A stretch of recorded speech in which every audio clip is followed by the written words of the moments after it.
Okay, so boom. You finally realize the power of emails and owning your own data. So you create a newsletter and get a landing page fired up. You send out your first email and bloop, it's in the promotions folder. Unless you're an e-commerce company, I'm sorry to tell you, but the promotion folder is not going to help you. This is why you should get ConvertKit. ConvertKit specializes in keeping your email in the primary folder so you can increase your open rates and communicate with your audience. They also have beautifully designed landing pages and squeeze pages for you to capture more emails. I personally love the fact that they have good support. Support from you is everything. If I have a problem, I need to know I can get someone on the line or have a video that answers all of my questions. Hustlers don't give up. They say, yo, let me figure this out. I figured it out with ConvertKit. Now let's start the show.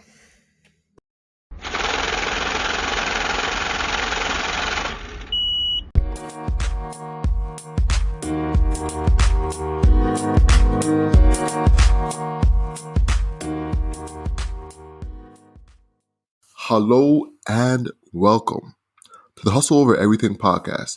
This is the podcast where you receive stories, tips, and strategies from entrepreneurs who've done it to help you grow as a person and take yourself to the next level as a business owner.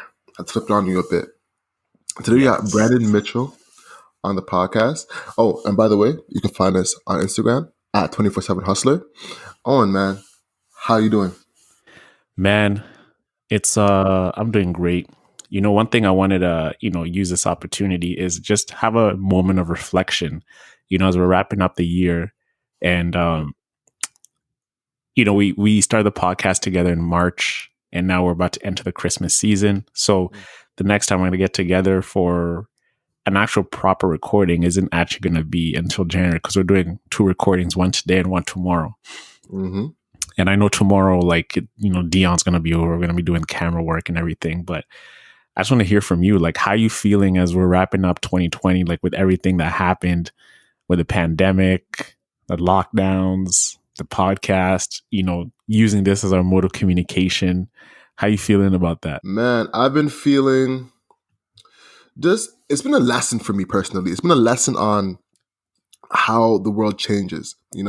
We've been really stuck in our mode of thought for the last 10 years. Everything was going the way we thought. This last podcast, actually, we were talking to Doreen, and I was asking her the question, what do you see yourself in 3 to 5 years? And as I asked it, I was like, I can't even ask you that no more. How can I really ask you where do you see yourself in 3 to 5 years with the pandemic going on now, right? Because life is so unpredictable. Yeah.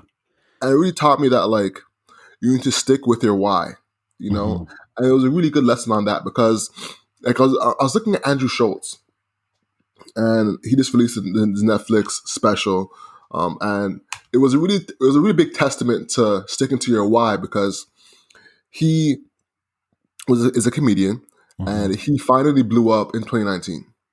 He had his best year, and in 2020 he was looking like he was going to dominate, And if his mode of communicating was strictly through comedy shows, he would have been flatlined, right? But sticking to his why, he said, all right, well, I don't have new comedy shows, so I'm going to do YouTube content, Instagram content, and made the best Instagram content he could possibly make, and blew up again and ended up getting a Netflix special, right? That he did in 3 months. You get me? So that's why I'm like, all right, there is something to focusing on your why versus focusing on just the mode of what you're doing, So for us, our why was to do podcast interviews, and we originally had the Ryerson SOC, then we had WeWork at our disposal, then that got shut down. So we're all right, well, now we got to rethink it. So we hopped on Zoom, and now we're looking at your place to make a whole new podcast studio out of, right? Yeah. So, it's really, once you stick to your why, it's really the catalyst that can push you forward. You get me? So that's one thing that has really stuck out to me over the years, was finding your why and finding what makes you move and sticking to that. Yeah, man. It's I think as individuals, as business people as well, we're always long-term thinkers. We're always thinking, okay, what is our goal for 2019, 2020, 2021, and you expect things to go to plan. And I'm going to touch upon this later, but who could have predicted a pandemic happening this year? I think all of us had the mode that, oh, you know what, this thing's like going to be taken care of. China's going to shut it down, and there's no way this thing's coming to America. There's no way this thing is going to be what it is, because we've never experienced it before. We've never seen the worst of the worst. We always hear the things on the news, but it's quickly shut down after 3 weeks. Oh, we hear about Iraq or Osama bin Laden or war, or they're coming to bomb the States, but nothing ever happened. Even the biggest of the threats never materialized. So this was one of those where things just shifted. It just shifted everything. People's lives changed. People's businesses were closed down. A lot of people have triumphant years because of the pandemic, because it allowed them to legit hone in into what they do. The pandemic to us could also be a blessing in disguise, right? It gave us that moment to really build momentum, which if we didn't really have that, we would have been, who knows how things could have turned around by being in person and not really having that flow. So I'm really, really excited. It's a blessing in a way, but I'm also like thinking about the things that other people missed out on because of the pandemic. What are you looking most forward to in 2021 with the podcast and Uplift Media Group? I'm looking forward to us really diving deep into better podcast growth. Mm-hmm. I'm looking forward to us bringing more value to our audience through Hustler's Card, through Hustle Assembly maybe being back up once the vaccines really dispersed throughout the society. So I'm really looking forward to like trying to get back to a sense of normalcy with our podcast flows and getting bigger guests and better storytelling for everybody to listen to. So yeah, I think we have a lot of things to look forward to. The brand deals as well. Mm-hmm. I know you're trying to get that liquor deal, man. Yeah, for sure. We need to get some liquor deals up in here. Yeah. And really just, growing the podcast to a better system, a better ecosystem more so. I want everybody to come in and really like get value from us, and have a flow of them giving value to us and, an actual ecosystem running. So I'm happy to like keep building that and just building the building blocks, just like Will Smith was saying, brick by brick. So yeah, that's what I'm kind of looking forward to. I'm also looking forward to like my personal growth as well. Like with media, I'm looking forward to really helping people out. I just did my first workshop. Congrats on that, by the way. That was huge. Thank you, man. So I'm happy about that. It was successful, in my opinion, and I'm just excited to keep really giving people value at scale, without a doubt. Yeah, you're right, man, about the value. I think for the podcast and everything that we do, it's being intentional with the type of product we create, meaning like the greatest podcast we could make. Like, hey, how can we make this a better listening experience? What kind of equipment should we use? The type of Instagram post, it's thinking about the things that you can control and putting out the best of the best quality and product you can put out. And eventually things are going to flow with it. People will start listening when people notice the little things, right? And that's what Jim Collins said in his book, From Good to Great. The difference between good to great is the little things. So I'm really looking forward to working on the little things that you can't really see, but you can feel. And that's what makes great products great. It's, you can't really see it, but you can feel it. When you're using a MacBook, you can see the design, but the experience comes internally, like the way everything is smooth, shifting from one window to the other, the way you're typing, the way it clicks, the way it feels, when it closes, how light it is, how it looks on your table. Like all these things matter.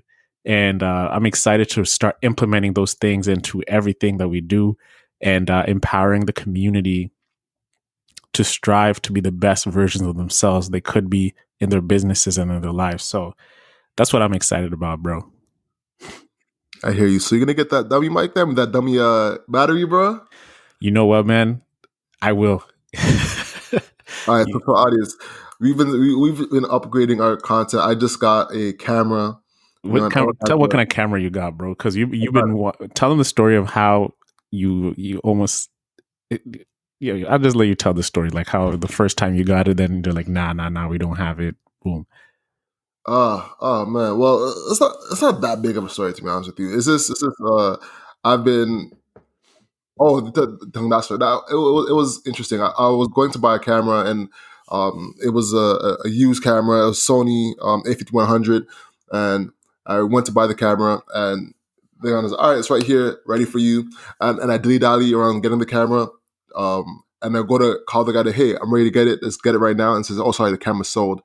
Lose the camera. And I call around the entire city and find the one last camera left in the entire city. And I go there that day, pick it up, and get it. You know, it's simple. But I also have to buy a dummy battery for it, and because no camera really records more than 30 minutes, like no regular DSLR camera, you have to step up to a video camera, which is like in the not tens of thousands, but it gets up there in pricing. So right now we're trying to use a dummy camera to bypass the settings of the camera, and you're gonna use like an audio recording platform, like a Zoom or like a Zencaster Beta or whatever platform, and record our podcast through there. And and Owen also has a camera, so I'm pressuring him to get a dummy battery, so we can also have two angles to go for it. And tomorrow we have a videographer coming to actually set up the process properly. Yeah. So yeah, that's kind of where we are with things. Just giving y'all an update on what we're trying to do and how I'm pressuring Owen to get things done. You know what I'm saying? And yeah, that's kind of where we're at with it. Yeah, man. Yeah. But let's get into the business tip of the week, man. So once again, we have Brandon Mitchell coming on the podcast today, and he is the CEO founder of BrandResumes, a resume platform focused on giving value to resume writing, and that's like in applying to jobs, resume writing, the whole gamut of going from jobless to hired. He helps individuals with, and he also has a company, like a course on teaching others how to write resumes, and giving that skill to other people to give to others so they can make money writing resumes. And he's been instrumental in his own business, and he has an incredible story. So I am excited to get into that. For the business tip of the week, I actually want to have twofold one. One I feel because it's more creative, and one is like an easy fix that I found because I was using DocuSign before, and now they've changed their platform, and you have to pay to get a lot of things done. One thing that I found is this: in Google Drive, there's a scan button, and you can easily scan in documents through Google Drive and send it to anywhere. Wow. I didn't even know that. Or get signatures done through Google Drive, and I was like, what? So I'm gonna leave some details in the description about how you can use Google Drive to scan documents. Cause I had no idea. This is a little tactic, little hack that can make your life easier with getting documents done, like your resume or like a contract. Moving along, the second is actually more in the creative field. Recently, we got rid of Affinity. Got rid of Photoshop. My apologies. And that has been a game changer for us. And originally, we were being charged $10 to $15 a month using Photoshop and Lightroom. But we recently changed that, got rid of both of them, and now we're just using Affinity, which is a Lightroom Adobe competitor. So Adobe Photoshop competitor, and it's only $50. Only $50, and it's the exact same thing. For the people that are doing heavy photo manipulation, all right, sure, maybe stick to Photoshop.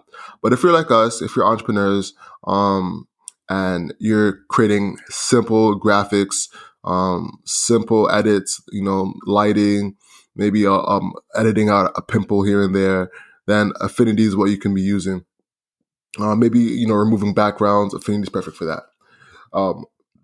So eventually, we're saving hundreds of dollars a month, a year.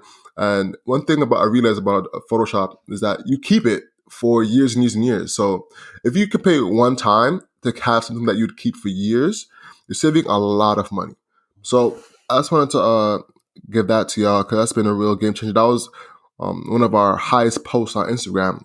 We posted something about this, and it did gangbusters for us. It was like our first post that reached around 10K in reach from the post alone. So yeah, guys, that's the business tip of the week, a twofold one for once. And yeah, let's wrap it up on that. Perfect, bro. Yeah, that post was amazing, man. It brought all kinds of people towards the page. Like, people were not only commenting, but they were leaving paragraphs commenting how they felt about Photoshop and all the etceteras, which actually showed like, hey, because there was some hesitancy with posting that because we're canceling Photoshop, right? But people were like, man, thank you for saying this, and they were just pouring out saying how they feel about Photoshop and how expensive it is, man. So that was great, man. Great on designing that post. But guys, what time it is? It is the time for the Hustle Nation tip of the week. I'm your guy, Mr. Hustle Muscle, ready to give you that Hustle Nation tip of the week. And as we're wrapping up the year, and as we were talking earlier about how we were reflecting on how this year went, one thing that I've always learned about from reading guys like Neville Goddard and, reading a lot of books is one thing is that your journey and your destination are one. So as we are been working and grinding towards the year, there's certain visions that we have of how we want the podcast to grow. There's certain guests that we want to bring on and we've been trying to get, and we're trying to do a lot of things from our own imagination, from our own vision, as we want to see of like, hey, we'd love to have this person on. Hey, bro, I think this would be great. This would be amazing to have. But as you're striving for what you're working towards, and you're trying to materialize the vision you have, the actual materialization takes its own route towards its attainment. So the way you visualized it and the way it actually ends up happening are two separate things. And it never happens the way you want it to happen. So for example, we would like to have a big celebrity guest, let's say that. And we realized this the other day. We're like, we'd love to have this person on. But as we go through the podcast and as we bring on guests that we are huge fans of and which we're learning from, but they're not like the dream guests we have, like the A-list entrepreneurs that you can think of, the big names out there. We realize the more that we're going through the journey, the more that we're doing it, that is actually the path towards attainment. Meaning that us doing what we're doing is actually getting us closer towards what we want. It might not be the route that we want to take, as in, hey, let's message them, let's hit them up here and here and here, and they're going to say yes. It will take perhaps, for example, we interview one entrepreneur, then the next one, then the next one, then that person knows this person, then that person knows this person, and then they get us closer to there. That's the way it materializes. Things never happen the way you want it to happen from the get-go and from the rip. It usually goes in a zigzag line. There's a lot of ups and downs. There's a lot of no's and yeses, and the yeses that you might think are not the great yeses that you want, but they actually end up being the best yeses, because those little loops and turns, those are the ones that actually put you closer towards what it is that you want. So as you have the vision in your mind of what it is you want, the universe has its own way of bringing it forth. And that is the fastest way for it to happen, because the universe knows what is in true harmony with who you are. So the way you want it to happen, we're all energy, and the universe knows that this is actually not the best way for you to get this for what you want. So it might be a business deal. It might be to raise money or get customers, and you're trying certain techniques and strategies to do that, but it never happens like that. But you realize that the way you've got customers might have been something that you're invited to, which you're like, I don't really want to do that event. It's not really my thing, but actually ends up getting you the best exposure that you could have gotten, and actually allows you to build your brand faster. So the universe has its own way of making things happen for you according to the way that it knows what's aligned with your energy, aligned with your thoughts and actions, the best way that it can at that moment. So the best thing you do is you just want to be patient. So as we're coming up in this year, you just want to stay in harmony with what you do. Stay in the grind, stay in action, keep creating, because you want to create what you want to create. And don't focus on the goal in itself, but just focus on the journey and the destination, because the journey and the destination are one thing already. You going through that journey, you're already a successful person as it is. You're going towards the attainment of what it is that you desire. So as we come up to 2021, keep doing what you're doing, and you never know what could happen. There's a lot of things that we've had happen like this week. One of the world's biggest design companies hit us up to want to do to want to collaborate with us, and we would never have thought this to happen. So it just goes to show that as you stay in action, things will just unfold themselves. You just got to trust that process, trust that journey, and eventually you're going to find yourself with a goal that you already had in mind. But it would have taken so many different paths that you would have not thought you would have taken that path, but it was a true path to get you to realize what it is that you want to realize. So that is the Hustle Nation tip of the week. Remember, guys, your journey and the destination are one. They're not two separate things. And the journey is what is meant for you. And no one can walk the same journey as you can. No one, if you see another entrepreneur's journey, you can't replicate their journey, because that was in true harmony to who they are. You just got to walk in the same, in your own journey, which is in harmony with you. So that's a Hustle Nation tip of the week, guys. Mr. Hustle Muscle here. I'm wishing you nothing but the best in the upcoming year. And Merry Christmas to all of you. Let's go. And let's hop into the podcast with Brandon Mitchell. Let's get it.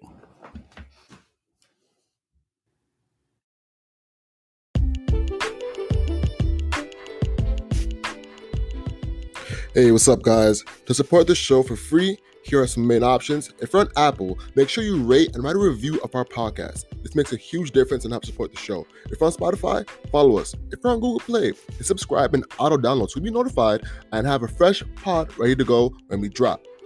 Lastly, make sure you share the podcast on Instagram or whichever social platform you use, and tag us.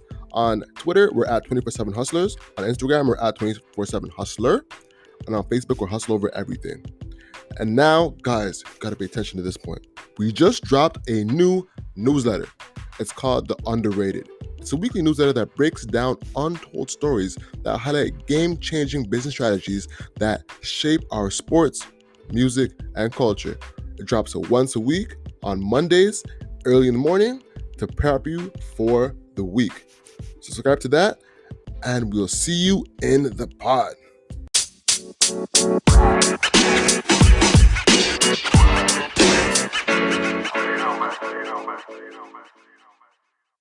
Yes, Brandon, it's a pleasure to meet you, man. Thank you for doing this with us. We've heard your story, we've seen your come up, and it's inspiring. So that's why we're sitting here with you today, is just to pick your brain, get to know you, and just get value the best way we can. For sure. I mean, that's what it's about. And I'm actually very happy to be here. I think it's very timely for a conversation like this, and anything that I could say that just brings value to you guys' audience, but also just educates and inspires people to level up, right, and hustle, because that's really what it's about. Mm-hmm. Certainly, yeah. So let's get started, man. First things first, I have an icebreaker for you. As an entrepreneur, you're in the hiring process, and you realize a new candidate has great talent, but a resume is not hitting. It's garbage. Mm-hmm. Do you move on, or do you say, the talent's there, but the resume doesn't match? What do you do? Moving on instantly. Because I believe in professionalism, and I believe that you are a reflection of how you look on paper. And in all fronts, digital and physical, you should always be willing to show your first impression and know that it matters. And so if my first impression of you in that first 6 to 8 second glance is like a little lackluster, I'm already throwing you and I'm already on the next candidate. Doesn't matter if you're super qualified, because if you can't put together a great resume, then how can I trust you to run a meeting? How can I trust you to show up on time? And how can I trust you to close a deal? It's just everything comes full circle. So absolutely not. I'm skipping along, and there's a lot of qualified candidates in the sea, especially with what's going on now. So that guys or girls getting skipped 100%. Oh, it's rough out here, man. You gotta get your resume right. Yeah, it's an investment. Your resume is your first investment. Alex, what do you think? What would you do? I can't lie. I'll think about it. For at least for a good while, because like if this is a strong candidate, I would at least look at it, send it out to the team, and be like, "Yo, what do you guys think?" But after a while, I think I would move on, because at the end of the day, you're going to be comparing them to other people. So I wouldn't. I would move on. What about you, Owen? I kind of always compare stuff to sports a lot. So I love basketball. So I kind of see it like this. You have a strong player whose stats don't really reflect his performance on the floor, right? You have a gem who you've scouted, you know what they can do, but just presentation wise and package doesn't look like whatever it is. And sometimes you have people with amazing resumes, but they don't really are able to produce. Then you have people who are talented, but they never interview well. Absolutely. Right. So I've always heard some people like, some people who never interview well, those end up being the all stars. Those end up being the stars. It's just because, they're interviewed, they're caught up in the moment. They might have pressure on them to get the job. And then when they're free, they can be relaxed. They can actually come out and start dropping buckets with the team. So I think for me, the resume for me will be big, but I won't really put much value into it, because if I know what they can do, if I know their history, if I've spoken to other people who've worked with them before, I'd be like, you know what? If this person, and I respect this person's opinion, says this, let me give this person another chance with another interview on like a low pressure setting and see how they do. And then I'll make my judgment off that. And then instincts will be able to tell you if this will be a good hire or not. What do you think? I mean, to get in the door is the thing, right? Without a good resume and showing that you have talent, the only way, okay, I'll put it like this, the only way I could bypass the resume is if I know that person has good relationships. That's the only way I could bypass it, because relationships can matter more than a resume, in my opinion. I don't know. Does that help, Brandon, in your opinion? Oh, absolutely. I mean, to clarify, if someone is coming to me from a warm lead, meaning that we already have some type of relation to or mutual connection, I'm going to actually take a step back, because obviously at that point, I'm trusting the word. And I think trust is a very important factor in any type of business dealing, hiring, firing, whatever. And so if I already trust who's referring me to this person, maybe they didn't have time. Maybe it was just a game time decision to say, hey, I know I'm the perfect one for this opportunity. I need to send it out. Maybe it's a time crunch. Maybe I needed to get the resume because I need to fill this role by next week.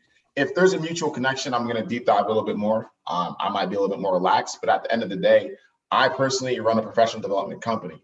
So for me, it's like, you got to know your audience. And me, as the eyes looking at the document, I want to see 5-star only.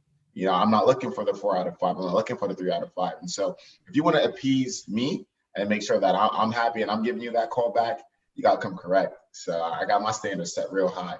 But that's about knowing your audience and being able to, shape shift and maneuver to make sure that, when you're presenting yourself in the best of your ability. And that's just to show, that's just a very general statement in life, right? Know your audience, know who you're targeting, know who is going to be reviewing, and know what they're looking for, right? I think it's very important. That's a fact. All right. So let's get into your story now. You triple majored in school? Triple major, triple dub. Don't ask me how I did it.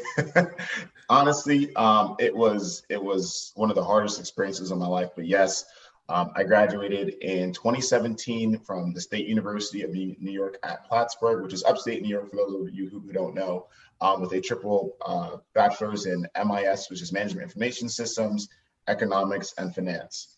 And so it was hard, brutal. It was 3 brutal years. Don't know how I did it in 3 years, but I spent a lot of long nights. I spent a lot of time, really just hustling and trying to figure out, how I was going to get to where I was trying to go. So yeah, it was something. But 3 years, 3 degrees. Don't know how I did it, but I survived to tell the story. So finance, economics, and what was the third one?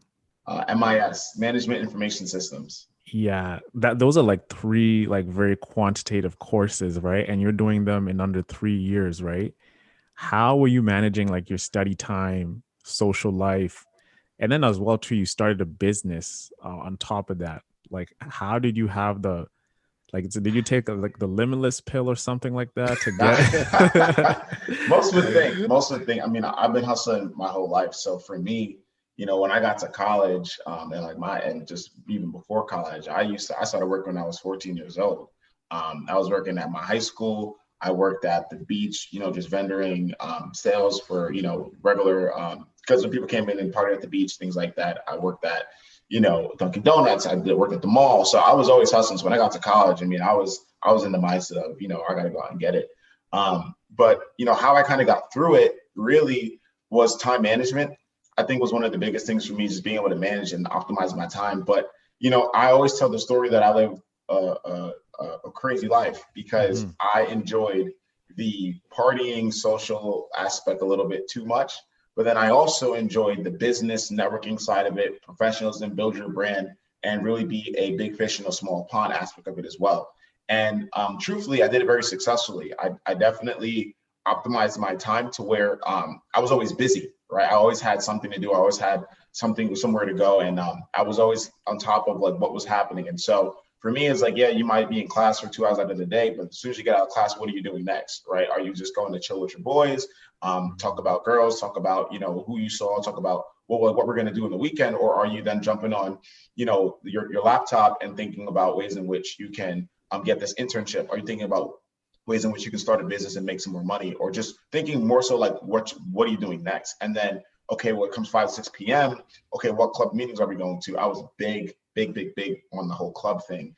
And just, I just understood the importance very early of trying to build a brand around myself and just be somebody, right? Like I didn't want to get to college and just be like just a regular person. I had almost like a vendetta. It was like, I didn't give like two whatevers if like I graduated making $30,000 or I graduated making $100,000.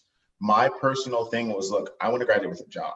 And so I had that like burning sensation, like it was like every day I would wake up just like you gotta just do it. Like it doesn't matter how you do it. Doesn't matter if you end up at, just the local, whatever, like that was my drive. And I always say that my self-motivation is what really pushed me to achieve all that stuff. So, but I also enjoy myself. I enjoy myself a lot. Like, I mean, we turned out all the time. We had mixers. I was part of a fraternity. I actually founded a fraternity on my campus that wasn't there. So, and I did that my freshman year. So I lived every single year through the frat life plus the social life plus everything else. Wow. But I kept it separate, which is very interesting. Like I had my social friends and everybody in every sorority, every fraternity.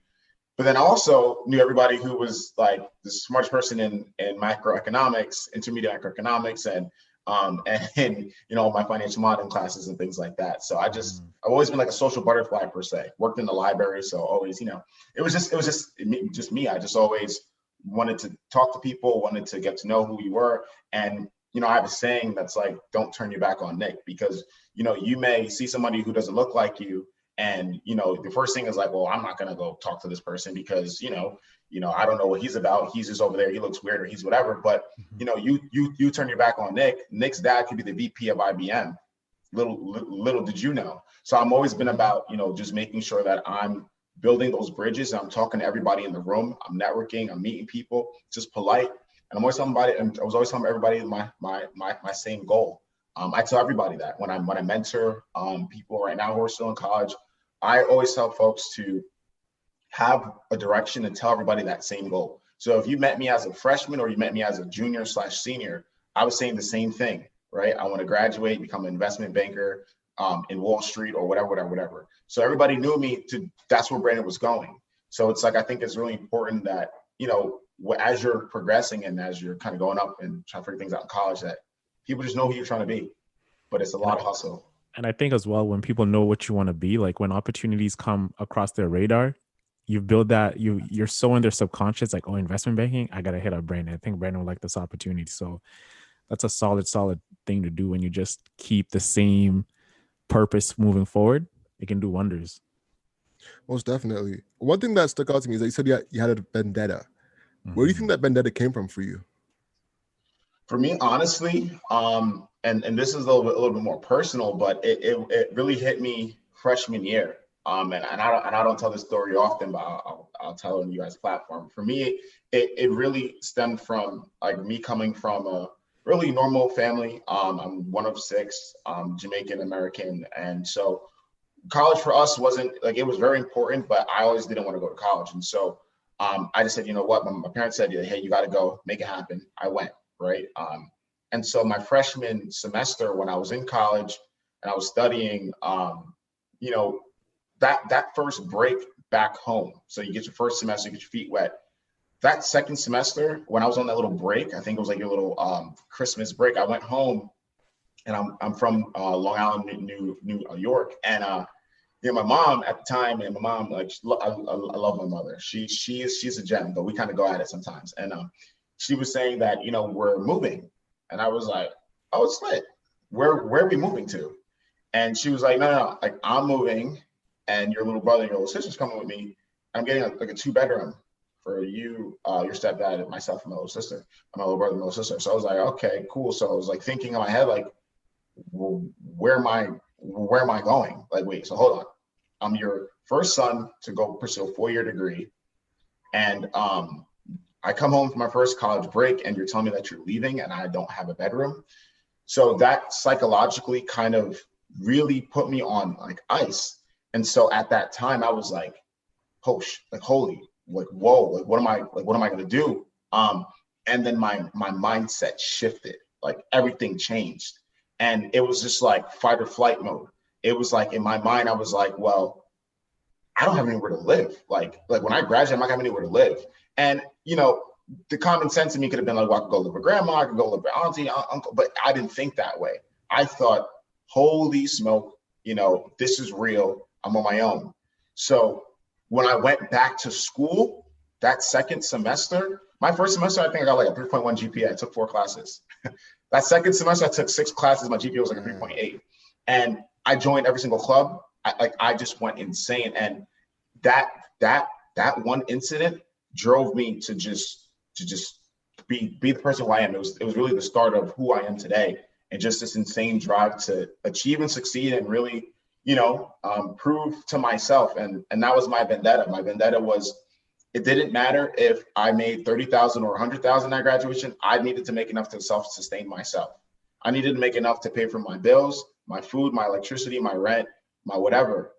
And if I was going to be okay, then that's what mattered to me. It didn't matter where I was working. But because of that bug, I just went off the charts.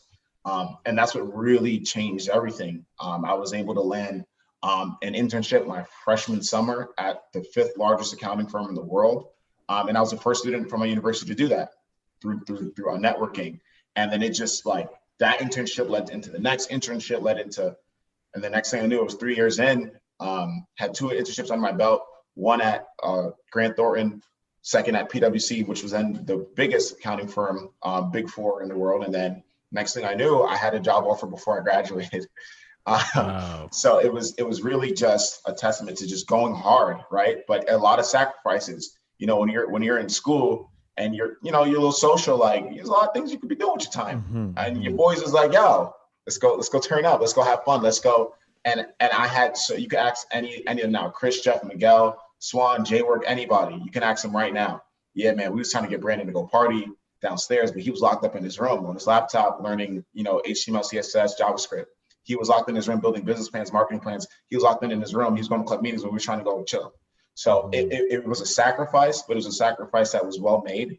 And it was all building blocks of where I was trying to go. So, it was a journey. College for me was a journey. And through all that, I also started 2 companies. I call them failures, but they were really lessons. But I'm very hard on myself. So I say I failed twice.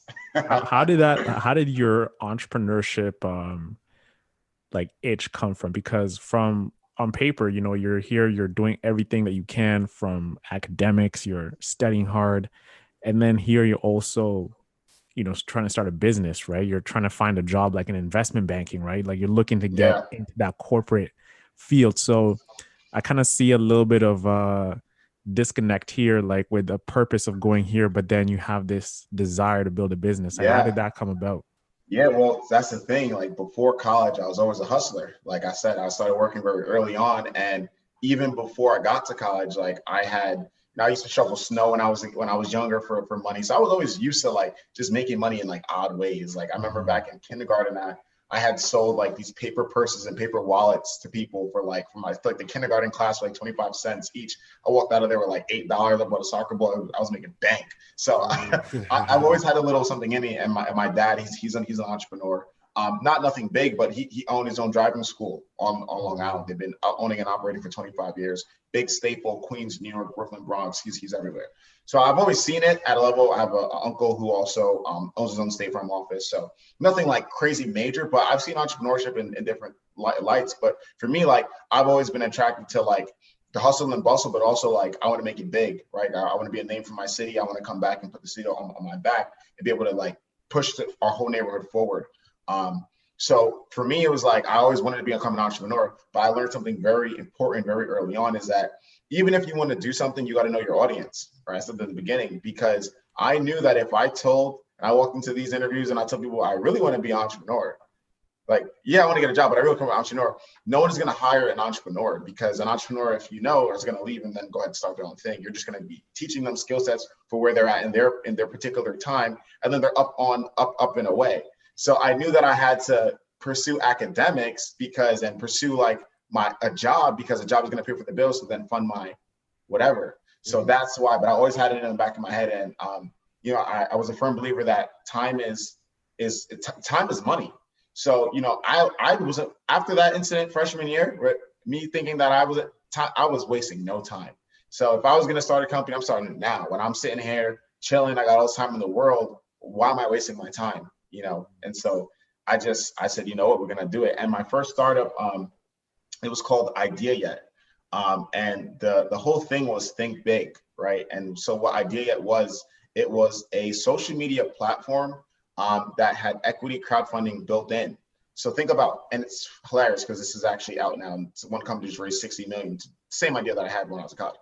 But what it is, it was like a platform. Like almost think of like a Facebook where people can go on there. So you have like thinkers, you have like people who was like putting out content ideas, just putting out ideas, contributors who would help build out that idea, mold it out a little bit, help you. So let's say you have this great idea for like this AI, whatever. But you just didn't have it all. So people could come in, get a little bit of equity to help you build out your idea, ideate on it. And then you had investors who would then see that all within the platform and then invest in it and fund that idea. And this idea popped in my head when I was like 19. And first startup, this is also first semester, sophomore year, and we pushed it. We pushed it big. I got a team. I had brought in my little brother who was like 16 at the time in high school, but coding genius. Brought him on, built a little team in college, and we're trying to push this. We presented at Tech Day, New York, 2016, had like our local news talk about us. It was going to be a big thing, but it failed because I didn't have the right team at the time, and I didn't know how to execute on it. But that was the first startup, and it was just a whole learning experience. So I've always knew that I wanted to do something, but things have to stick. Yeah. What was wrong with the team? So I feel at that time, like it was like myself, co-founder, I have a little brother, and then we had like this developer who we kind of found on campus, and I was trying to leverage. So this is the thing, I was trying to leverage local talent for a big picture idea. So just again, I'm resourceful. So I was like, okay, I'm gonna go find somebody on campus who knows how to do this. So I got this guy who was a super cool guy. But he just didn't have the technical aptitude to be able to build what was in my head. So we were having all these like brainstorming sessions. We'd get together, and I was reviewing code, and he was developing stuff. But it just didn't take off because we weren't able to really build an MVP. Like we were just like custom coding everything. We didn't understand, like back then it was like Ruby on Rails, and it was like all those platforms that you kind of build like and scale up software. But we didn't even know what we were doing. But we knew we wanted to build something. We knew we had a great idea, and we were just like hours and hours and hours at it. But it just didn't really take off. And so I had to scrap it. But we did raise like $5,000, which was pretty cool. We pitched it a few times. And it was all a learning experience because then I took that to my next startup and I said, all right, well, we can't have the same team, can't have this happening. but it was the building blocks, because doing an idea yet, I deep dived into what the investing world looked like. So when I'm 18, 19 years old, I already knew what crowdfunding was. I already knew what the Kickstarters with the indie. I already knew, accredited investor. I had all that in my head already, just from the research and everything that it kind of took to even try and start that. So it was all just a journey, So when people talk about startups now, I was like, I've been doing startups since 2015. So this is not something that I just stepped into one day and said, whoop, I'm gonna be a CEO today. I've been trying. I would call myself a CEO since 2015. So you're honing your skills from day one. Exactly. Yeah. Most definitely. All right, so now you're at PwC. Let's get the story right. So you get the internship at PwC now. At what point? And first off, we can skip over this point. You're making like $75K at like 21, no? Yeah, straight out of college. So what was all right? Before we get on to the story, what was some of the dumb and spends you had with your money? You said what was the what were some of the things you wasted money on? Man, I mean, I was frugal. And that's how I was able to get story gets crazy, because interesting. That $75,000 was going in the pocket, because I'm not a big spender. I've been saving. I've been a saver my whole life. I was thinking of myself as an investor, right? Think and grow rich. Let's talk about it. So I was making a lot of money very early. I was making more than my mother, which is crazy. She was, and she was been in the city for a while. But the thing is that I wasn't let me go get this New York City apartment and turn up and, pop the Douce and the Henny every day. I was like, let me live with grandma and let me go ahead and save my money, because I wanted to invest in real estate. I wanted to invest in different things. So, I didn't really blow a lot of money, but I'm not going to lie. I did turn up a few times, had a few nights out with the champagne, and it was great. But it wasn't really splurging. I've always thought about, I got to save my money, put that money in the 401k. And just flip it, right?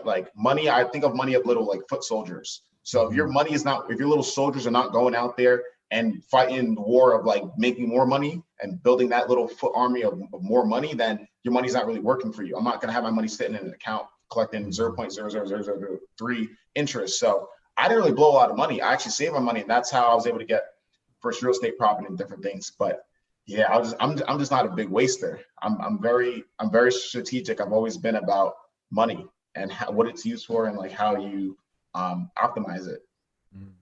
Amazing. All right.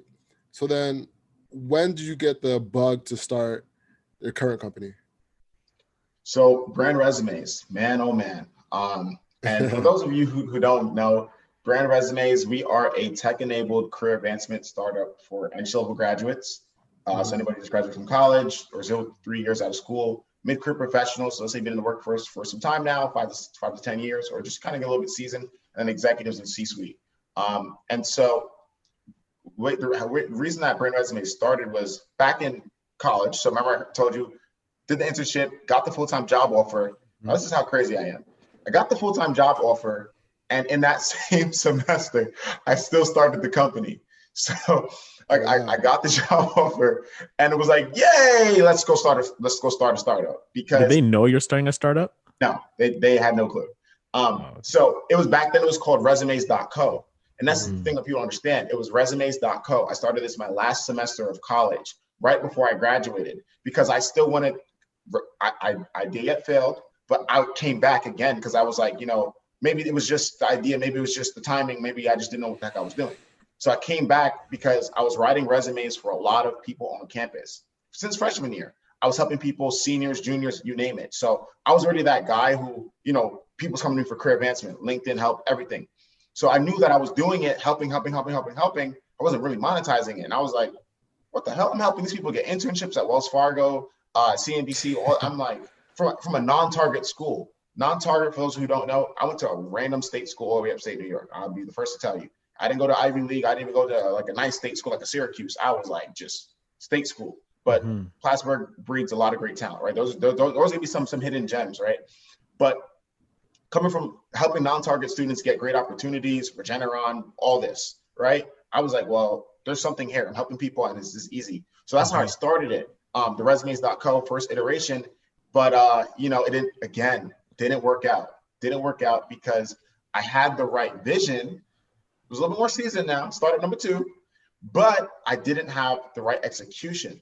Like we were making some money. We may have made about $600 in 3 months, but we were profitable. Built the processes, built the marketing funnels, automating this, automating that, coding it myself, all this stuff. But it just didn't have the right execution because it was like, okay, now you make this step here. Well, now what do you do? Like, how do you get partnerships? How do you, really, get it, like build a better team? How do you optimize your fund? Like all that stuff. How do you project manage? I knew what I want. I knew what I needed to do, but I just didn't know how to do it. So what happened is graduated and I had a very important question for myself. I said, Brandon, you got 75K sitting here, PwC, New York City is lit. And then you have zero revenue, resumes.co, but you want to become an entrepreneur. What are you going to do, man? And I was like, well, we got to go this way. Yeah. And I went to PwC, did it for 2.5 years. It was amazing. Great experience. And so at PwC, living my life, living my best life. Now at this point, I'm making over 100K. 2.5 years in, it's great, right? So you're like 23, making 100K. 23, 100K. It was nice, right? Traveling. I did the whole Wall Street. I did Deutsche Bank, Morgan Stanley. I did Bank of Tokyo. I did the whole Wall Street run, and then some of the biggest telecom companies in the world that I can't name. So did that, but it was cool. It was great. But the thing is, I wasn't passionate. So I just looked back. I said, you know what? What can I do? Because the work was getting cool. I was doing technology strategy, consulting, helping some of these billion-dollar firms build really cool technologies and platforms and latest and greatest and Agile and Jira and Scrum. And I'm deep into the tech and I'm loving it, but still not passionate. So I said, well, what am I going to do now? Like, do I just keep working and become a partner one day? 15 years later, do I jump ship and go work at like a FANG? I really want to do product management. I thought it was really cool that somebody at Uber built, Uber Eats, but you can't do that in consulting. So I said, you know what? I got to go do something on my own. I got to go build my own company. I got to go build my own software. I got to go build my own thing. And I said, you know what? Let me go back to this resume writing thing that I started. Yeah. Because I always was bullish on my idea, my own idea, hashtag idea yet. I was bullish on my own idea, but I just didn't. But at that time, I just didn't work out. So I said, you know what? Let me go back to that idea. Let me go back to that thing I started. And I just didn't give up. So now I'm bringing 3 years of corporate experience, high level, working with executives, partners. They put me through it. I was like, they put you through like professional school. Like by the time you do 2 years in music, you're a real professional. After that, now I'm coming in different. I'm coming to startup world with 3 years of corporate experience. Okay, I see how this all works because I saw what my partners did. I saw how partners managed multi-million-dollar clients and they was only around 1 day, 2 days out the week. I saw how what the directors did. I saw what the managers did. I saw what the senior associates did, and I saw what myself as an associate did. I saw the whole game. So I saw, okay, well, now I know how the game is played. Let me go play it for my own. And I went back to the resume writing thing. I took the corporate mentality of everything that I knew, everything that I learned, and I took it down to the startup level. And that's how in the first year we made 250K in sales. That's how we grew the team from 0 to 30 employees in the first year. And that's how BrandResumes was born.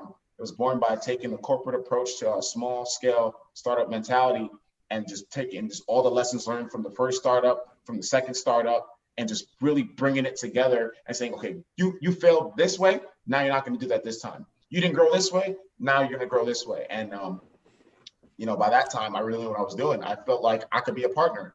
But they would never pay me as a partner because I got 15 years of experience. But best believe in this brain, I had way more than that. But people won't pay you what you're worth. They pay you what you look on paper. So yeah, I'm 23, but my mindset is 35, 40.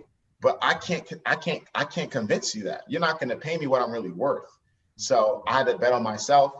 I quit my job October 26, 2019. I just came up on the year. And that's really how BrandResumes came to be. And now we're doing some very interesting things. And that's why I'm here talking with you all. So 250K in the first year. Okay, so I got a question for you.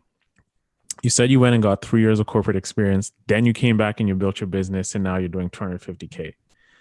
Do you attribute that? And you're saying that your corporate experience really helped, but do you attribute that to your mindset, or the job? Because I think I think the latter, perhaps, and we can debate this. I think perhaps your mindset over time got smarter, wiser, and everything, because you could have probably done 250K back then, but perhaps you were not ready. So, do you think it was your mindset, or do you think it was a corporate at PwC that allowed you to do this? Oh, and that's What's a up, heavy Brandon? hitting question. Yeah. A heavy hitting question, man.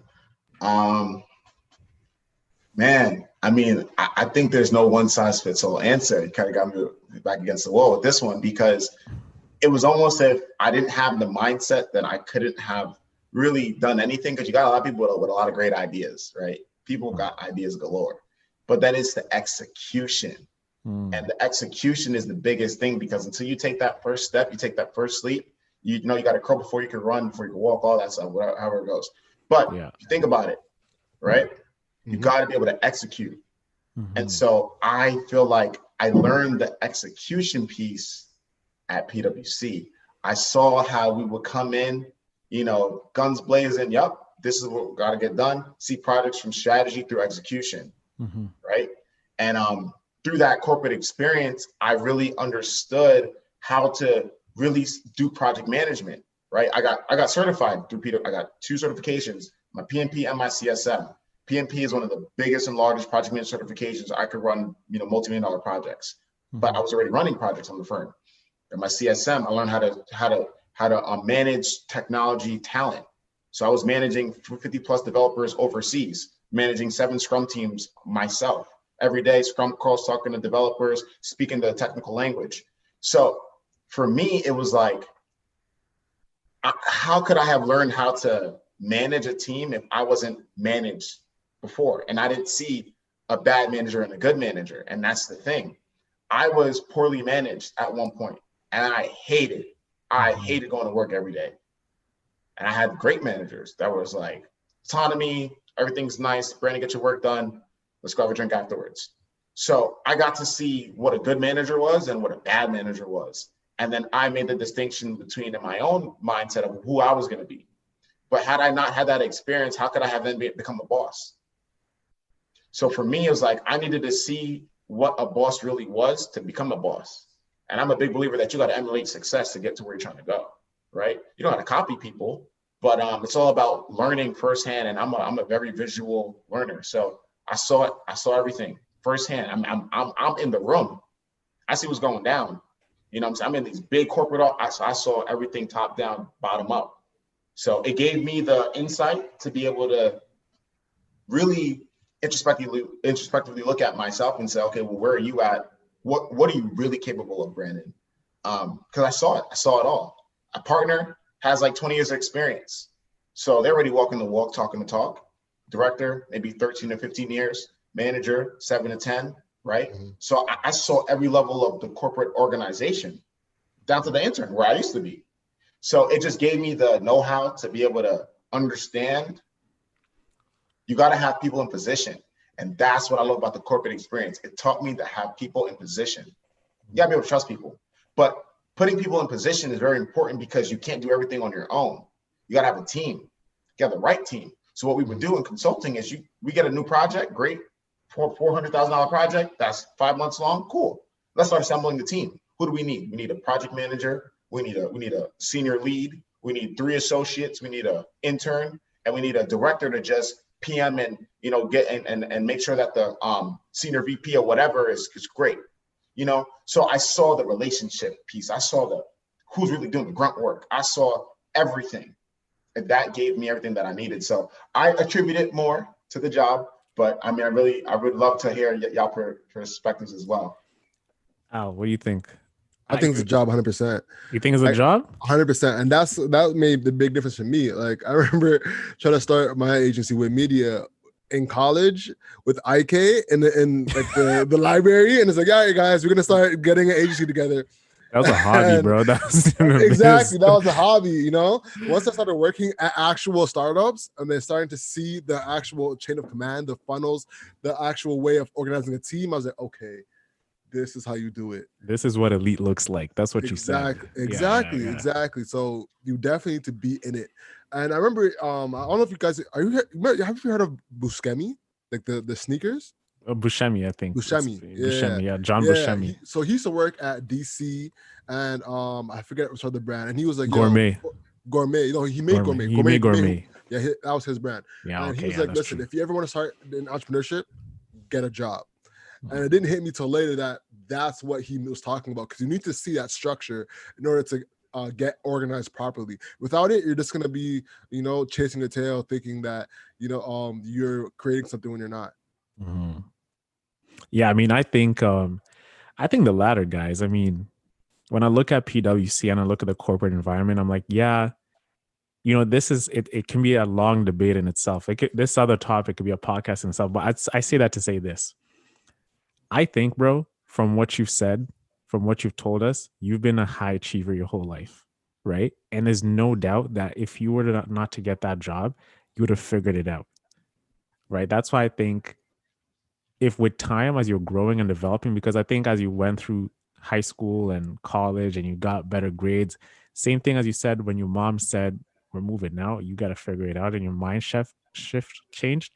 I think perhaps if you were to say, oh my God, this PwC thing is not working, similar experience would have happened, shift of mind, you would have made 200K that year too, right? I think perhaps you might have had a plan B, which gave you that option. As Will Smith used to say, plan B always distracts plan A, right? But if you had a plan A, I believe, Brandon, I think you'd have done the same results. I don't think it's the PwC. I think it's you. I think you did it more than anything. Absolutely. I mean, I appreciate that, man. It's been a journey. It's been a journey. A lot of what I can say. Either option would have been a lot of long nights and a lot of hard work. And that's where it really matters. Like, what are you doing from your 6 to 10? Mm-hmm. That's a fact. That's what I say. And the thing I want to chime in as well is that, like, you would have got it either way. And I think what we're trying to say, though, is that there needs to be education. Either way, there needs to be education. You're either going to get it in the job, or either going to keep bumping your head until you get to where you're going to go. Absolutely. You know what I'm saying? So it's like, which way you're going to get educated? It's going to be a tougher route because there's not as much structure when you're inside of it versus trying to get and make it yourself. You know what I'm saying? That's kind of how I see it. Yeah, I also think, like, even me being in sales, like, being in enterprise sales, I think it also helps us because I'm seeing the sales process too. Right. But even in the summer before, like when I got laid off, now I'm back, we were doing the sales furloughed, right? We were doing the sales process, but like now I see how more sophisticated it is inside. And I'm like, okay, this is the sequential process of a sales cycle, right? So when I'm like, okay, when I come back to Uplift, this is how we've got to do things. So the job does help.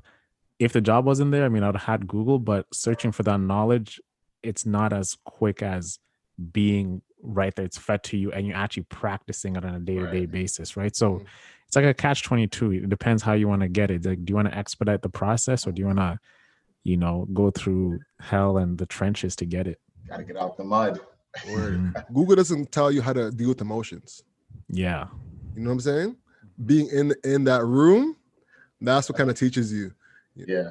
But there was a lot of YouTube University too. So I think it just whatever type of achiever and learner you are, you have to just meet yourself and be honest with yourself, and just know yourself, right? Know what you really want to get out of life. Know what you really want to do, and just pursue it aggressively. That's it. And that's why you're able to get to where you're at, because you saw something and said, I gotta get this.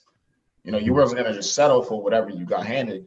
You were gonna do what you had to do to get to where you're trying to be. So yeah, I mean, I'm a big believer in self-motivation, but everybody has to figure that out internally and say, you know what, this is where you're going with it.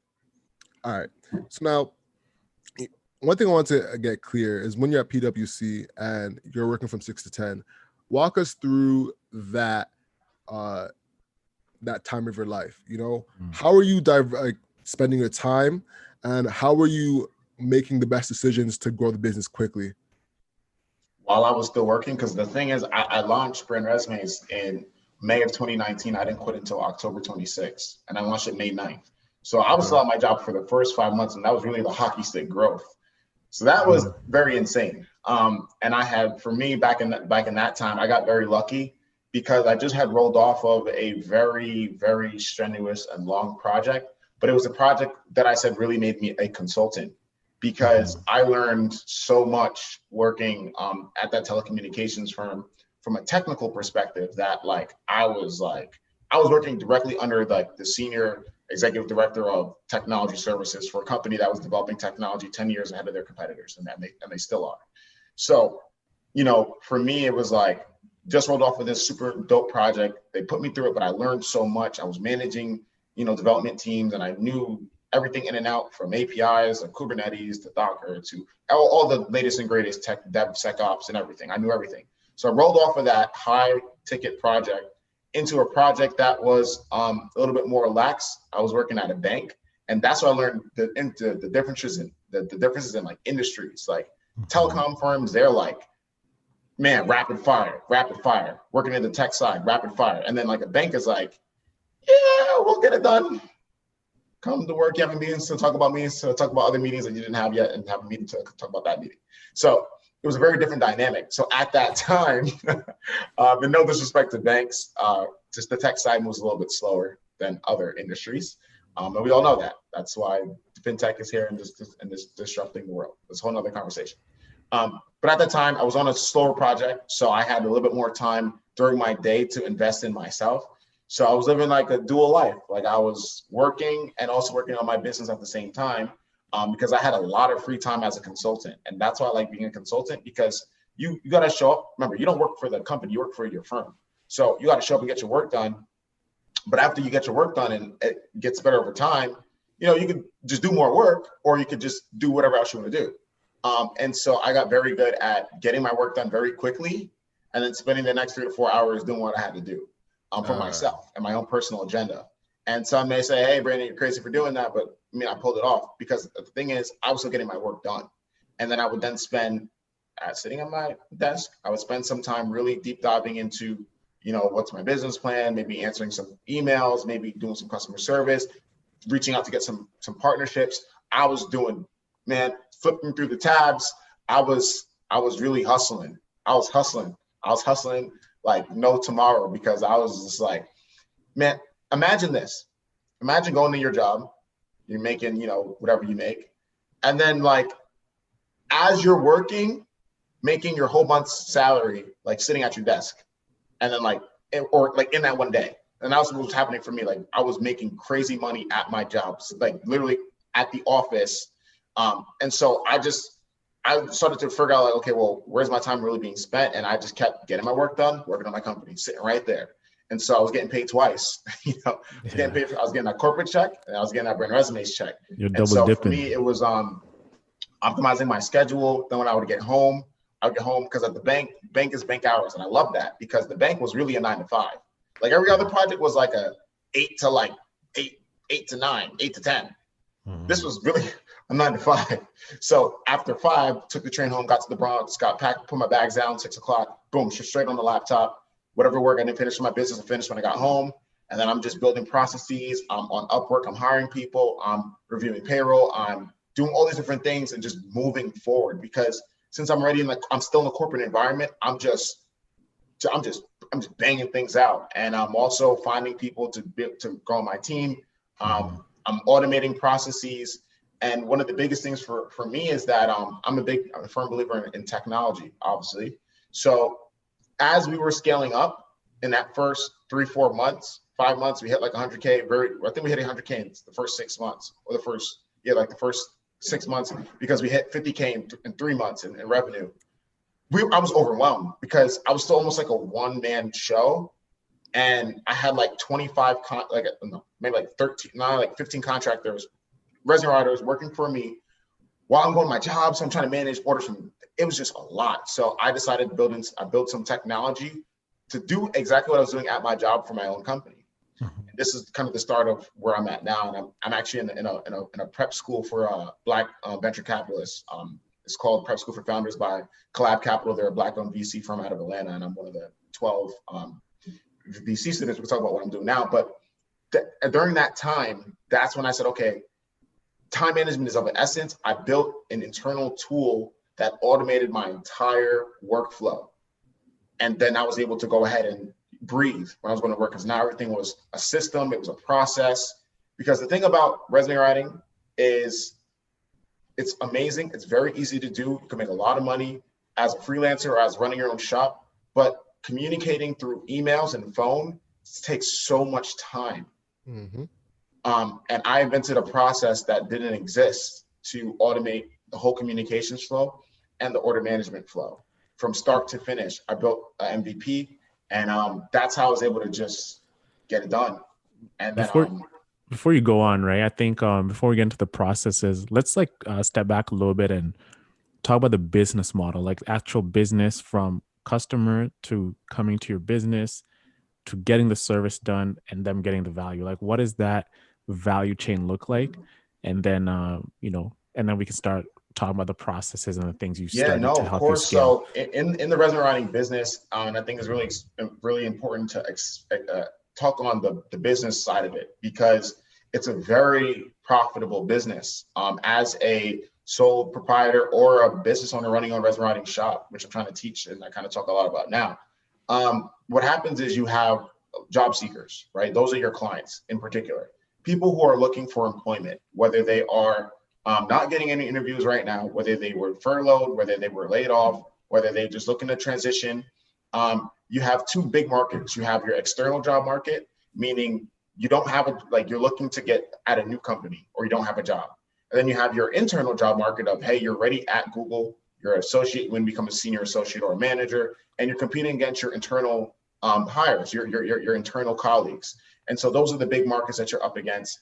And so in the resume writing world, job seekers are always looking to improve their professional image and get to their job. And typically people switch jobs every 2 to 3 years. It's a lot faster than the turnovers are super quick. So essentially, you as a resume writer, you understand how the automated systems work, the ATS systems, which is the applicant tracking systems. You understand what recruiters, hiring managers think. So what you're doing is people are coming to you saying, hey, I need a new resume because I'm not getting any interviews. And you know why they're not getting interviews, because of there's certain nuances in their resume, whether it's their formatting, whether it's the content, whether it's they're trying to transition, they don't have the right skill sets or the keywords. So you are able to assess someone where they're at, right? And once you assess where they're at, you know how to articulate to where they need to go. And a lot of times people don't know how to talk about themselves. They don't know how to articulate their value propositions and how they can essentially prove that they're worthy of getting an interview. Now, you can't obviously interview for them, but your job is to assess them where they're at. And then once they give you some additional information, like follow-up questions, so you kind of probe them a little bit, like, hey, this is what, this is where I need to, I need these questions answered. And then once they answer your questions, you can just write it up. They go back and forth on a revision process. Hey, change this, change that, looks good, and you're done. Now, the average resume order is about $340, $350 for like an average resume from a professional resume writer. You have people who charge anywhere from $50 all the way up to $1,500. And I've seen people make sales on both sides of the coin. It's a very wide spectrum of what people charge for essentially the same thing. And so you could name your own rates. So we charge about $299 at this time, but when you start, you could charge $150, you could charge $300, whatever. And so what happens is you're really just making money off of the one-offs, right? Like people come to you, they need a resume, LinkedIn, cover letter now. Okay, great, that's $450. And for them, you got to think about the ROI, right? You're investing $450, for example, right? So let's say if you don't have a job, you're actually losing money every week that you're not getting paid. You're losing thousands of dollars. So it's a worthwhile investment for you to invest in this. And then if you're trying to get a salary increase, you're paying $500, $450, and then next thing you know, you just got a $10,000, $20,000 pay increase. That's where people are justifying the ROI. So you're really just making these one-off sales because people are coming to you, they know that they need it, and that's how it goes. And it's very lucrative because the profit margins are anywhere from if you do it right, like 70 to 80% profit, because you're really not, there really isn't a lot. What do you have? A laptop and Microsoft Word. So it's all labor. Yeah, all labor, man. Yeah, you don't really have anything crazy. You might have a few programs here and there, but it's very cash flow intensive, and that's why I love it, because it's really like a cash cow. Like you are doing a few resumes a week, you walking away with $1,000 a week or more. You write 3, 4, 5 resumes, and then if you scale up, to where we're at in the tunes of 80, 90, 100 resumes a month, you're making $30,000, $40,000, $50,000 a month writing resumes with a very low overhead. So you're getting a lot of cash in, and then there's a lot of ways to kind of scale it up. And so that's kind of how it works in a high level. And it's very lucrative. It's very easy, but you just got to know the nuances and you got to know what you're doing. But it's cool because you get the success stories, then that becomes promotion, promotional material. And then when people rave about you, you get the reviews. So it's just really a continuous cycle of you just keep getting better. You get samples from people's work that you've done. And it's like, if your roof breaks, you're going to call a roofer. If your plumbing breaks, you're going to call a plumber. So if you can't find a job, why are you not calling a resume writer? And so you got all these marketplace platforms now that have resume writing as like a service. So even if you didn't know where to go for a lead acquisition or new clients, you sign up on one of these platforms, like a Thumbtack, like a Fiverr, like an Upwork, like a LinkedIn Pro Finder. Say Fiverr. It's Fiverr, isn't it? Fiverr, yeah. You call it. Yeah, but the same shit. Anyways, get on there, and create your account. That's it, man. And then you're off to the races. Is this your omni-channel marketing strategy that we were using when you initially started to grow? Yeah. I tried to get on as many platforms as I could to get leads. And I quickly found out what were the platforms that were converting well. And I just doubled down on those. What worked for you? What worked for us, a lot of times was LinkedIn.com, specifically LinkedIn Pro Finder, which is a marketplace for professionals. And on LinkedIn Pro Finder, it's bigger than just resume writing. You got resume writing, which consists of like resume, cover letter writing, LinkedIn writing, career coaching. But then you also have like IT services, bookkeeping services, marketing services, legal services. And essentially what they do is that they connect you with clients. So LinkedIn, 340 million monthly active users, they're continuously pushing you clients who are saying, hey, I'd like to get a resume writer. So they're bringing you clients at a very low cost per acquisition. And you're just, man, imagine getting a client for less than $1 and then you're charging $400 for a resume package. Damn. Disgusting. How'd you get in there? You have to like apply, or you just like, hey, I'm a resume writer? And so you have to have a lot of things on your profile. Make sure your profile is great headline, great summary, get some reviews and some recommendations, and then you're off to the races. And so what we teach now, and why I started to do my course, is a little bit more about, getting into this space is important, but the sales process, right? Because just understanding, okay, I can make money on this platform, but then understanding how to optimize your sales copy, understanding everything that kind of goes into it is what I teach. But yes, very simple to get on these platforms. LinkedIn Pro Finder, you only need about $60 per month to get on there.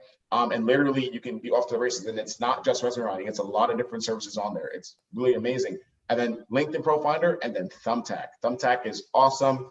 It's a little bit different. So Thumbtack is another marketplace platform that connects you with leads, and they almost like exact match you. So let's say you're searching for resume writing services. Thumbtack is actually bidding against the LinkedIn Pro Finders. They're bidding against the Barks of the world. They're bidding against me as a BrandResumes.com. And you click on there, you put in like what you're looking for, handyman, massage therapy, resume writer, you put your zip code, and then they're matching with local professionals who can do the job. And you as a pro on the platform, you pay a little bit of a cost per lead, which could be anywhere from $5 to $25, depending on if they're executive, it's a little bit higher, if their entry level is a little bit lower, and they're exact matching you to that client. And they essentially facilitate the communication. You pay for the lead, you follow up with them, hey, get on the consultation, hey, contact me, make the sale. So they're like a lead gen platform, and they're bringing you leads all day, every day. So there's no shortage of work that needs to be done. It's a $50 billion industry. It's big. Because once you get in with the resume writing, now you learn how to do the LinkedIn writing. Now you learn how to do the cover letter writing. Now you learn how to do career coaching. Next thing you know, you're making $1,000 per client. It's insane. That's huge. And that's kind of like what you started to do. It sounds like you were packaging things, no? Yes, absolutely. We package everything together. We give templates. We do things because it's you got to think about the full life cycle of somebody looking for a job, right? And I'll kind of break it down. So I'm a job seeker. I'm looking for a job, right? First thing I need is a resume, because that's the foundation of your job search. That's the first thing that they're going to see. That's how they're going to assess you, right? It needs to look good, good bullet points, quantification, numbers of bullet points, achievements, all that, success stories, all that. They get excited, they're going over to your LinkedIn profile. You need a beautiful headshot, smiling, nice background image, great headline, great summary, great bullet points. some good certifications, right? So that's the first two. That's always core. Everybody does LinkedIn and resume. Then what happens is once you do that, what do you need to do next? You need to get on different job boards. So we have some services where we help you get on different job boards, and you don't have to spend the time. We'll create your accounts. We'll get you on there. And then there's even job boards that are specific to different industries. People don't know this. So I'll drop some gems right now. So then you get on to, then we help people get on job boards. That's the third part of the process. And then it's like, well, what could we do now? We even go as far as to help people apply to jobs. We apply to jobs on behalf of our clients. So we are like a full autonomous service. Like you sit back, you pay us, we do your resume, we do your LinkedIn, we get you up to 60 job boards, and then we're applying to jobs on your behalf. You're sitting back and looking, and just waiting for interviews to pop up. So we bundle services. In the beginning, we didn't do the third and the fourth service, but just the resume and LinkedIn, everybody's doing that. Without a doubt. You spoke about automating it with what you build in technology, right? And I'm sure this is where this comes in. So how did you do this? Like what really triggered that to like, okay, let me make this happen with technology? Well, for me, like I said, it was really like working in tech and just really managing software projects for PwC as a consultant. Like I was lead project manager, lead technical PM. So I had to speak the language. I had to be able to talk to the senior developers in India and be able to, or Pakistan or whatever, and be able to, talk the same, like understand what they're doing. Because the thing with developers, they like to say that they're getting stuff done, but they're not really getting stuff done. So, after I knew the language and I saw gaps in the market, so what we developed to clarify is an order management system to facilitate the whole process. So that this whole everything that I told you, this all's under one BrandResumes portal. Clients get a login, I have my admin login, and I see everything from a bird's eye view. So I could just employ resume writers to just go ahead and do the work. I could employ LinkedIn, I could employ interview coaches, I can employ everybody, and everything gets facilitated under this one portal. I get full analytics, everything down to the T. But what really inspired me was, just the gaps in the process, because it's like, okay, you're talking about a lot of touch points here, from the resume getting done, revisions, follow-up questions, to the LinkedIn getting delivered. How does that get delivered to the client? Now I want to get you on all these different job boards. How am I going to do that and centralize it? So all you see is like login, username, password, and click to log in. Like it all came from streamlining my operational vision, right? Like what happens is you get all these disparate services all the way over here, over there, over there. But what I said is, you know what? We need to streamline this. We need to make it more efficient. We need to make sure that everything under the sun is just very simple and easy. I say every time when I get on my all hands writer with my resume writers globally, we have about 50 now. I say my vision and my goal is to create the easiest and simplest process for resume writers and for clients. So when clients use BrandResumes services, it's super simple. Like literally notifications, everything is under the sun. And for writers who work with us and work as contractors, super simple. You just go in, you see your orders, you see your statuses across the board, and you upload information there, boom, straight to the client. The client gives you information straight to you. The whole process is streamlined, and then that's it. You just literally just do it from a freelancing capacity. So it all came from just really simplifying operations, and because that's how you grow. And I learned that in the corporate world. You don't grow to $1 billion company by just having a big cluster. You know what I'm saying? Like things need to be organized, it needs to be streamlined, and it needs to be simple and efficient to where you could get a client who's 67 years old who can use your platform. You get somebody who's 17 who can use your platform. So I've always taken like that type of mindset to how we developed everything. And it's been a blessing. It's been very successful so far.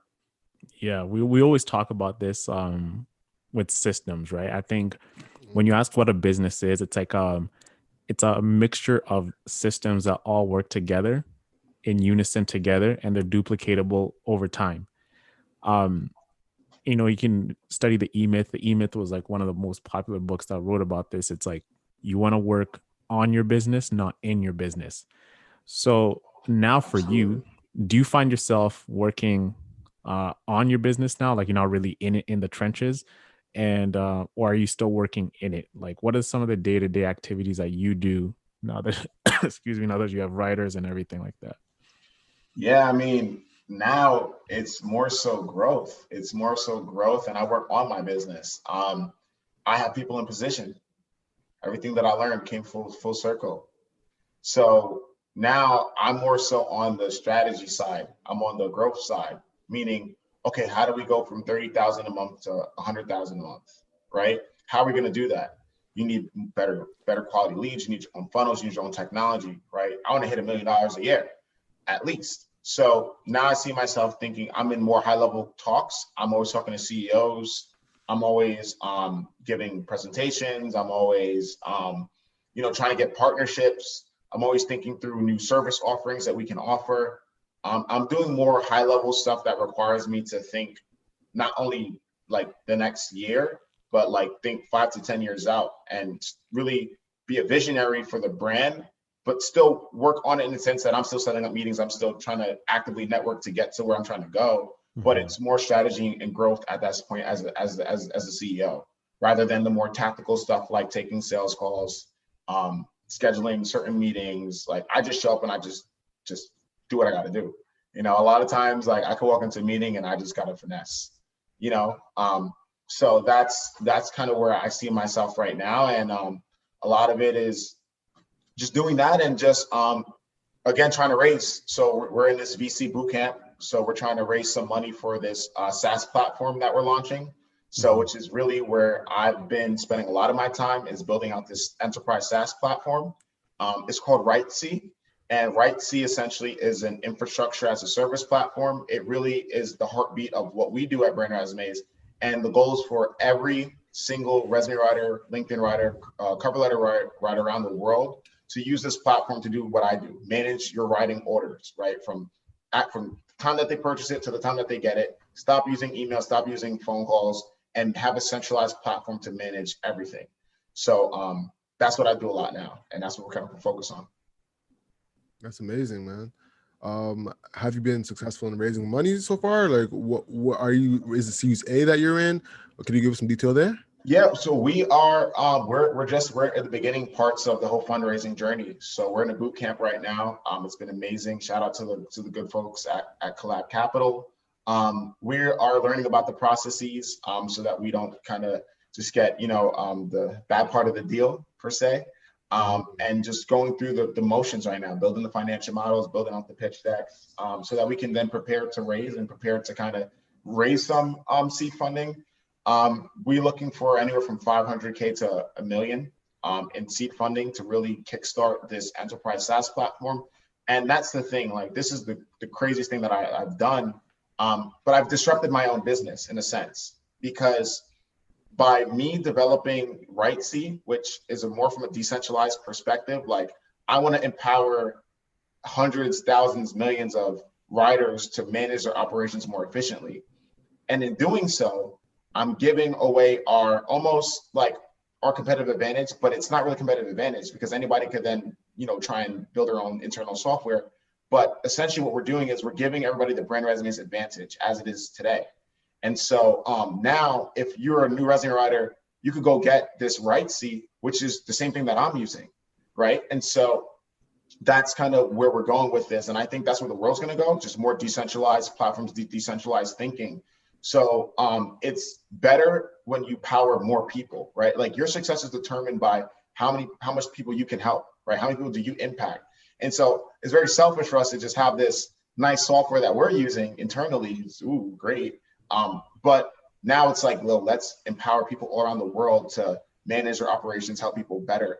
And the cool thing about RightC, without divulging too much, is the fact that as a platform, it's not just for resume writers and cover letter writers and LinkedIn writers. It can then be used for a lot of other writing assignments because you can replace a resume with a lot of documents. And I'll just stop there. That's a big statement. You've definitely grown your business, and who are your other people who are like more on the strategy side with you? Man, shout out to my team. Shout out to Noel, manager of resume services. Shout out to Amit Nath, VP of sales and strategy. Shout out to Hansa, our CTO. Shout out to Emily, our associate resume writer and content specialist, all the way down to our virtual assistants and every single person who works on the BrandResumes team, because I couldn't do it alone. And so as we're growing and kind of scaling, we are very close in communication because we have about 3 team meetings every week. about an hour at least. We're kind of talking about what's going on. We're in close sync. I know everything that's going on in my business, and I'm very adamant about that. Do I have to? No, but at this level, I think it's very important to be very hands-on. And so everybody's just, man, I got rock stars on my team, man. I mean, I can't put it any other way.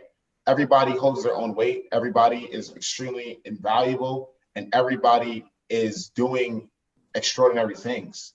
I mean, I wake up every day and I'm getting a success story. I'm getting like, we got this accomplished, we got that accomplished. And I'm just very humbled.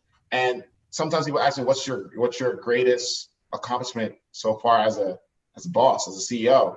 Hope I'm spoiling it for you guys. You guys asked me this, but it's being able to build a team, a solid team of people who are like-minded. They see the vision. They also are aggressively pursuing the vision because they've made it their own. BrandResumes, right? See, it's bigger than me. It's really like way bigger than me at this point. And so it's just, fulfilling to see what we've been able to accomplish as a team. And, I'm just very grateful and thankful. So like I said, everybody is just heavy hitters. Everybody's heavy hitters. That's and it's amazing. funny because I'm the only one with 3 bachelor's degrees and they all got masters. That's how it usually goes, though. Bro, after you gotta give us a list of like your productivity apps, man. Like, I don't know what calendar app you use or like what do you use to stay on point, like 3 degrees and a biz and the clubs, the clubs you're doing. Or whatever Adderall you're using, man. Exactly, bro. You gotta give us the secret. Man, I just wake up and I get straight to it, man. I'm just a very focused dude. Like I use Google Calendars. Google Calendars is my go-to. I use a Google Suite, and I mean, I just got a good memory. Like, I don't really forget things. Like, you can tell me something, I'm not gonna forget it. So, but I just know what I got to get done. Like, in my head right now, like as soon as I get off this, I got like 8 things to get done. I just know I got to get done. And we have a saying like, just get it done. Like, it doesn't matter. Like, I don't want to hear none of the BS. Like, things need to get done. So that's just the approach. That's my company culture. We get things done, and we have a lot of fun while we do it. Yeah, I mean, that's 24, and we just getting straight to it, man. That's it. It's a sequence, bro. I feel you. Is there anything we didn't cover that you'd like to cover? Just the fact that, after all this time in the business, I think it was really crucial for us to do something that was big that just launched on Monday, which is the art of 5-star resume writing, which is, just talk a little bit about it, which is just a course that we rolled out, and I'm the instructor as well as Noel, who's our manager of resume services, to just bring more people into the resume writing space. Again, I mentioned it's a $50 billion industry, and the success that I had is not, just, Brandon is smart, Brandon could do, like, anybody can have the same amount of success in this business with a little bit of hard work and a laptop and Wi-Fi, right? So it's a comprehensive course that goes A to Z on, if you knew nothing about this business, everything you need to know to get in, start writing resumes professionally, making money instantly, all the platforms, all the tools, all the technologies that I use, I'm giving out all the game, because honestly, I want to empower the next generation of resume writers, so that they're like where I'm at now. I want them to start, right, with this platform, with the services, knowing how to go make money like instantly. And I want to see more Black men as resume writers. I'm gonna be the first to say it. I want to see more Black men in this space. When we look at the demographics of resume writers, and I'll tell you, I'll be like the only Black guy in the room. Is it like a lot of white women?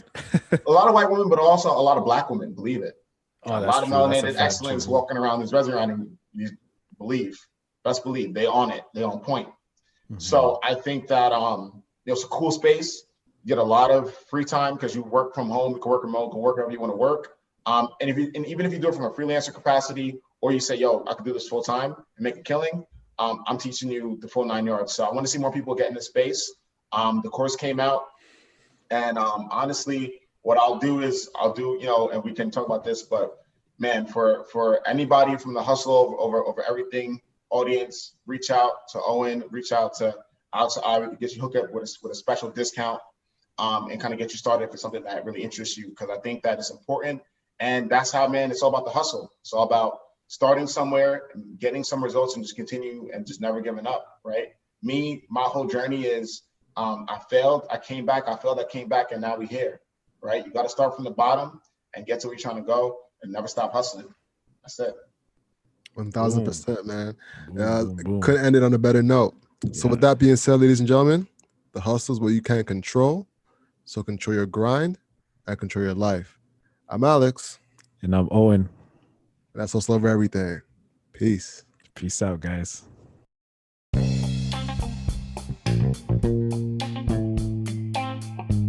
Thank you so much for listening. The conversation continues on our Instagram at 247hustler. We post very frequently.